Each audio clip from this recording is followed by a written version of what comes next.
the reason that we protect the environment is because there's a spiritual connection.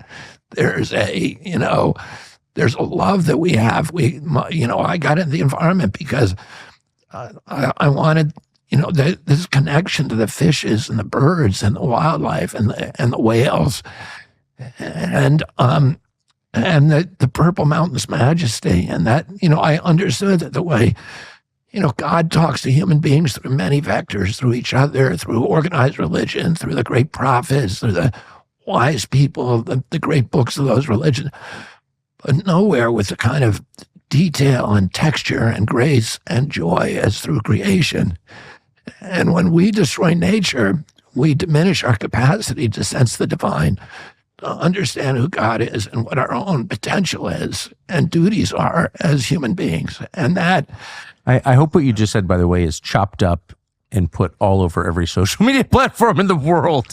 When we destroy nature, we degrade our own ability to experience the divine. Yeah. And that it's not about quantifying stuff. That's what the devil does. He quantifies everything, right? And that is, what he wants us doing. Put a number on it. And the reason we're preserving these things is because we love our children, and it's because we get nature enriches us economically and spiritually and culturally and historically.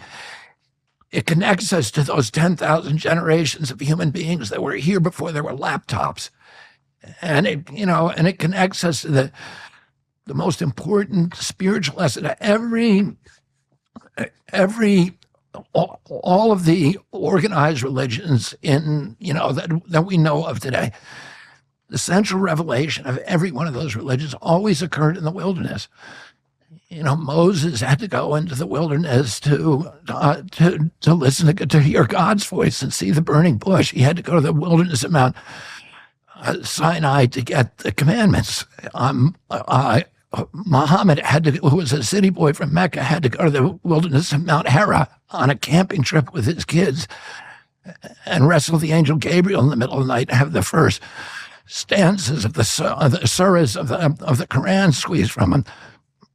Buddha had to go into the wilderness to sit under and wander for years, and then to sit under the Bodhigaya tree to get his first revelation of nirvana.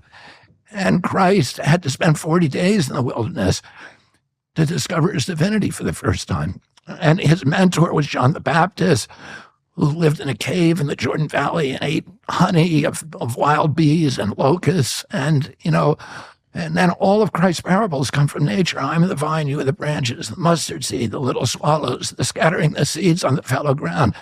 Because that is where we sense the divine. God talks to us through the fishes, the birds, the leaves. They're all, words from our Creator.